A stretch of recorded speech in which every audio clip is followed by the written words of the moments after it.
வணக்கம் ஃப்ரெண்ட்ஸ். இது சூரியன் எஃப்எம். உங்க சூரியகுமார். இப்பதான் முறை நம்ம சேனல் பார்க்குறோம். மறக்காம சப்ஸ்கிரைப் பண்ணிக்கோங்க. தொடர்ந்து நம்ம சேனல் ஃபாலோ பண்ணுங்க. மறக்காம பெல் ஐக்கன கிளிக் பண்ணிங்க. அப்பதான் நான் போட போற வீடியோஸ் உங்களுக்கு நோட்டிஃபிகேஷன் வந்துட்டே இருக்கும். இப்ப இத குறித்து பார்க்க போறோம். இப்ப இன்னைக்கு எனக்கு ஒரு 3 கடிதம் வந்திருக்கு.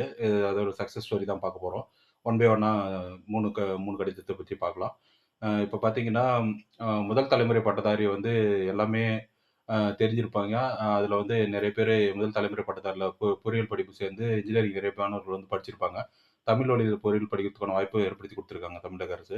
அதேபோல இன்ஜினியரிங் காலேஜ், பிரைவேட் காலேஜ்ல கூட படிக்கிறவங்களுக்கு டியூஷன் ஃபீஸ் ஃப்ரீயா இருக்கிறதுக்கு வந்து பார்த்தீங்கன்னா, முதல் தலைமுறை பட்டதாரி ஸ்கீம் வந்து ரொம்ப யூஸ்ஃபுல்லா இருக்கு. நான் வந்து என்ன கேட்டிருந்தேன்னு பார்த்தீங்கன்னா, 2ஆம் தலைமுறை முதல் தலைமுறை பட்டதாரி வந்து நெறைய பேர் இருக்காங்க. 2ஆம் தலைமுறை பட்டதாரி வந்து கொண்டு வாங்க அப்படின்னு சொல்லி கேட்டிருந்தேன். அதுக்கு இப்போது சாத்தியக்கூறுகள் இல்லை. ஃபியூச்சர்ல அதுக்கான வாய்ப்பு இருந்தா இருக்குன்ற மாரி சொல்லியிருக்காங்க.